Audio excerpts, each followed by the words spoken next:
Hi అండి. Chicken pakodi అయితే ఇలా ఒకసారి ట్రై చేసి చూడండి. చాలా సింపుల్గా చేసేసాను.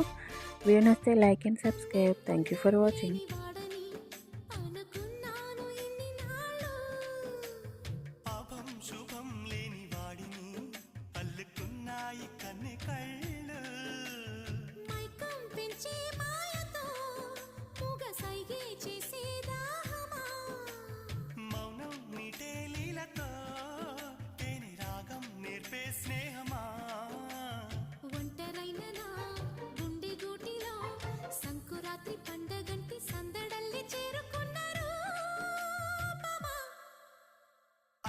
నేరేడు కళ్ళతానా ప్రేమ వల్ల పడ్డానే పిల్లదానా హలో వర్ణాల పూలవాన నిన్ను జల్లో చుట్టేసి దాచుకోనా నమ్మేదెలా మైనా ఇంత ప్రేమ